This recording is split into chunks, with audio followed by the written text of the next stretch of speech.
Hello বন্ধুরা, চলে এসেছি সকাল সকাল একটা নতুন ভিডিও নিয়ে। দেখতেই পাচ্ছ আমরা কিন্তু হাঁটি হাঁটি পায়ে পায়ে মা আর দিদিভাই আর আমি তিনজনে মিলে রোদের মধ্যে বেরিয়ে পড়েছি। রোদ না, এটা ছিল 4:43 ট্রেন ছিল বর্ধমানে যাওয়ার, আর আমরা 4:30 নাগাদ বেরিয়ে পড়েছি। দেখতেই পাচ্ছ বাইরে কত রোদ। দুদিন ধরে তো ভালোই বৃষ্টি বাসটা হচ্ছিল, এখন তো সব কিছু বন্ধ হয়ে গেছে আর ওয়েদারটাও গরম হয়ে গেছে। তারপর আমরা চলে গেছিলাম ক্যারেট লেনে। আর তোমরা তো জানোই এখানে বেশ ভালোই কম দামের মধ্যে ভালো ভালো জিনিসপত্র পাওয়া যায়। আর সবথেকে বড় কথা, জিনিসগুলো দেখতে ভালো, কম দাম বেশি দাম সব মিলিয়েই আছে। ডায়মন্ড কালেকশনও আছে অনেক ধরনের, অনেক প্রাইজের। এখানে তোমরা কালেকশনগুলো দেখো কত বেশি সুন্দর। যদিও কাঁচের উপর দিয়ে অতটা ফ্রেশ বোঝা যাচ্ছে না, কিন্তু তবুও মানে খুবই সুন্দর কিন্তু প্রত্যেকটা জিনিসই। এবং তোমরা অ্যাপে গিয়েও দেখতে পাবে কত ভালো দেখতে জিনিসগুলো লাগে, আর অ্যাফোর্ডও করা যায়, মানে কোনো কিছু অতটা প্রবলেম হয় না। সবথেকে বেশি ভালো লাগে এই কানের আংটি, এই ছোট ছোট জিনিসগুলো। খুব ইউনিক কালেকশন আছে, কারণ হুট করতেই তো তানিস্কে গিয়ে একবারে মানে লাখ লাখ টাকার জিনিস মানুষের কেনা পসিবল না।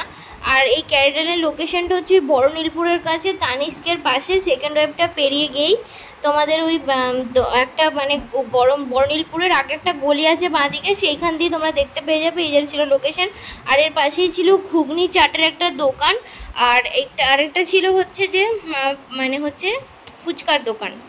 তো ঘুগনি চাটের ওখানটা ছিল, প্রথমে ভাবলাম ঘুগনি খাবো, তারপরে আমি ভাবলাম ফুচকা খাবো, কিন্তু ফুচকার লাইনে এত ভিড় ছিল যে ফার্স্টে ঘুগনিটাই খেলাম। আর ঘুগনিটা ছিল কিন্তু নিরামিষ, কিন্তু ঘুগনিটা নিরামিষ শুনে আমার মনটা কেমন হয়ে গেছিলো। দেখতে পাচ্ছ দুটোই নেওয়া হয়েছে, কিন্তু আমি যখন অ্যাকচুয়ালি খাই আর যেহেতু গরম গরম ছিল দারুণ লাগছিল। তারপরে ফুচকার এখানে নিয়ে নিয়েছি চুরমুড়ে। দেখো চুরমুর মাখা চলছে, আর চুরমুরটা কীভাবে বানানো হয়েছে সেটা তোমাদেরকে শর্টসে দেখাবো। আর এখন দিদিভাই খাচ্ছে, আমার তো এখন বলতে বলতে জিভে জল চলে আসছে। চুরমুরটা সবই ঠিক ছিল, কিন্তু চুরমুরে কাঁচা লঙ্কা যেটা দেওয়া হয়েছিল না, সেটাতে প্রচণ্ড তিতো লাগছিল। আমি জানি না কেন, বাট লাগছিল কোনো কারণে। প্রথমে ভাবছিলাম কিসে দিতে লাগছিল, যখন বললাম একটু ঝাল দাও, আবার যখন কাঁচা লঙ্কাটা দিল তখন বুঝতে পারলাম যে ওটা কাঁচা লঙ্কা বাটার তিতো। আর তারপরে দেখতে পাচ্ছ স্টেশনে চলে এসেছি, তখন বাজছে 8:15। আমরা 7:55 ট্রেনটাও পাইনি, আর আমাদের সাথে ছিল আজকে মা, তাই জন্য আমাদের কোনো চিন্তা নাই। এই দেখো, তারপর আমরা যাচ্ছি হাঁটি হাঁটি পায়ে আবার বাড়ি ফেরার দিকে। আর কি করব এই গরমের মধ্যে, যাই হোক কিছু তো কিছু করতে হবে। আর স্টেশনও দেখতে পাচ্ছ মোটামুটি ভালোই ফাঁকা, মোটামুটি কেন বলবো ভালোই ফাঁকা রয়েছে, কারণ 7:55টাতে একটুখানি তাও লোকজন থাকে। এটা তো 8:40 ট্রেন, তো সেই অনুযায়ী লোকজন কমে এসছে। তাও তো এখানে স্টেশনে অনেক লোকই রয়েছে বলতে গেলে, কিন্তু আমাদের রসুলপুরে তো নাই। আর তারপর দেখতে পাচ্ছ আমি আর দিদিভাই মাকে টোটোতে চাপিয়ে দিয়েছিলাম, কারণ আমাদের একটু হেঁটে যেতে ইচ্ছা করছিল, আর সবথেকে বড় কথা পয়সা বাঁচাতে হবে না। তো তারপরে হচ্ছে যে বাড়িতে চলে এসেছি। আর কি কি কিনলাম তোমাদেরকে এখন ঝটপট করে দেখিয়ে দেবো। এই ক্যারেট লেনের যে বক্সগুলো না, সেগুলো দেখতে অনেক ভালো লাগে। আর এই যে দেখতে পাচ্ছ, আর এইগুলো কেনার মেন কারণ হচ্ছে যে 18 তারিখ আছে গেট টুগেদার, আর হচ্ছে দাদার যে দুটো মেয়ে আসছে, দিয়া আর রুহি, তারা প্রথমবার আসছে আমেরিকা থেকে। তাদেরকে আমরা আগে কখনো দেখিনি, তো ফার্স্ট টাইম। আর যেহেতু মা বাবা তো মামা হয় না, মামা মামি, তো সেই কারণে বাচ্চাগুলোর জন্যই নেওয়া।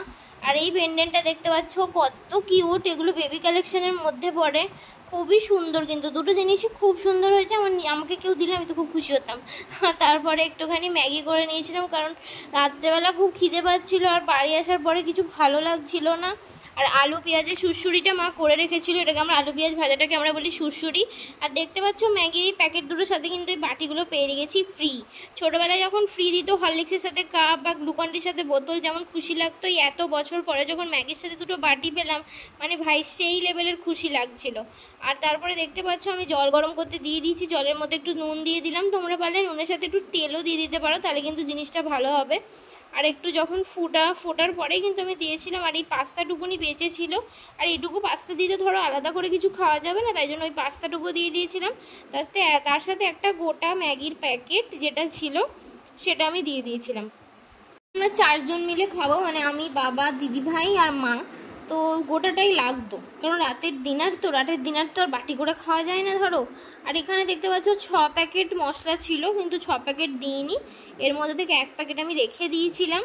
করে খাবো, কারণ অলরেডি দেখতে পাচ্ছ যে যদি জলে দিয়ে ম্যাগি হতো তার একটা ব্যাপার ছিল, কিন্তু এই ম্যাগিটা তো দেখতেই পাচ্ছ জল মানে এত গরম ছিল আমি প্রথমে হাত দিতে পারছিলাম না, তারপরে আস্তে আস্তে দিই মানে পুরো দেখবে ভাতের চাল যেমন ধোয়া হয় না ফ্রাইড রাইস করার আগে, সেমভাবে ধুতে হবে যেন একটু লেলে ভাব না থাকে, তাহলে জিনিসটা কী হবে ঝুরু ঝুরু হবে। আর আমাদের তো জানো পোলট্রির একদম কারখানা, সেই জন্য দিয়ে দিয়েছি 5টা ডিম। আর সবথেকে বড় কথা ভুজিয়া করছিল দিদিভাই, তো এবার একটাই ডিমের মধ্যে প্রত্যেকটা দিতে থাকছে, তাই জন্য ছোটো দেখো 5টা ডিমের ভুজিয়া করে এইটুকু দাঁড়িয়েছে। আর বললাম মায়ের পেঁয়াজ আলু ভাজা আগে থেকেই ছিল, আর এই দেখো থালার মানে একদম বসে গেছে, এই ম্যাগিটা দিয়ে দেওয়া হলো। আর এটা ছিল ডিম ভাজা, আর ডিম ভাজা দিয়ে ম্যাগি। আর বাবা চিকেনটা হলে আরও ভালো হতো, কিন্তু চিকেন তো ছিল না চটজলদির মধ্যে। আর এখানে মশলাগুলো দিদিভাই এখন দিয়ে দিচ্ছে, আর মশলা দেওয়ার পরে ডিম দিয়ে নেবো। যদিও ডিম দেওয়ার পরে মাঝখানে একবার কাট মেরেছি, তো তোমরা যেন ভেবো না যে আমি গোটাটা দিইনি, গোটাটা দিয়েছি কিন্তু শর্টসে হাফ দেখিয়েছি আর লম্বায়, তাই জন্য এরকম হয়ে গেছে। আর তোমরা জানিও আজকের দিনটা আমার কেমন লাগলো তোমাদের, আর পুরো ভিডিওটাও কেমন লাগলো, আর কালেকশনগুলোও কেমন। আর ভালো লেগে থাকলে অবশ্যই লাইক শেয়ার অ্যান্ড সাবস্ক্রাইব করতে ভুলো না। Thank you for watching.